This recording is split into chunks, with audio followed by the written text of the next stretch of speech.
کسی والد کا انتقال ہو، اب دیکھیں کتنی احتیاط ہے،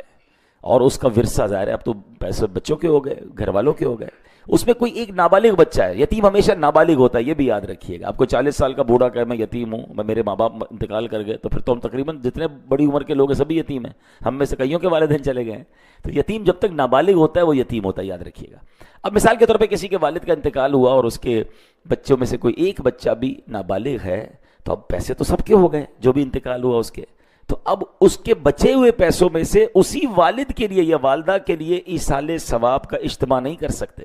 قرآن خوانی اور تیجا وغیرہ لنگر وغیرہ پہ جو خرچ ہوگا وہ نہیں کر سکتے، کیونکہ اب اس میں ایک یتیم کا مال بھی شامل ہو گیا ہے۔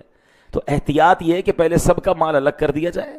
اب جو بالغ ہے وہ کہے کہ میرے مال سے آپ جناب یہ نیکی کا کام کریں تو پھر کر سکتے ہیں۔ یعنی ایصال ثواب کے معاملے میں بھی یہ احتیاط کرنی ہوگی کہ یتیم کا چونکہ نابالغ ہے وہ اجازت دے نہیں سکتا، تو آپ اس کے مال سے خرچ نہیں کر سکتے۔ بالکل ایک احتیاط علماء یہ بھی بیان کرتے ہیں کہ آپ یتیم کو یا نابالغ کو تحفہ دے سکتے ہیں، مگر اس سے تحفہ لے نہیں سکتے، کیونکہ اس کو تحفہ دینے کی ابھی، کیونکہ اس کا مال اس کو خرچ کرنے کی اس طرح اجازت نہیں ہے،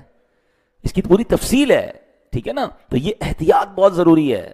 لیکن آج کسی کو فکر ہی نہیں ہے۔ حالانکہ قرآن یتیم کے مال کی احتیاط کیسے بیان کرتا ہے، اللہ فرماتا ہے ان الذین یأکلون اموال الیتامی ظلما انما یأکلون فی بطونہم نارا وسیصلون سعیرا۔ قرآن کہتا ہے بے شک وہ لوگ جو ظلم کرتے ہو یتیموں کا مال کھاتے ہیں اور وہ اپنے پیٹ میں بالکل آگ بھرتے ہیں، اور ان قریب یہ لوگ بھڑکتی ہوئی آگ میں جائیں گے۔ یتیم کا مال یہ آگ بھرنا ہے، خدا را یتیموں کے ساتھ اچھا کریے۔ حدیث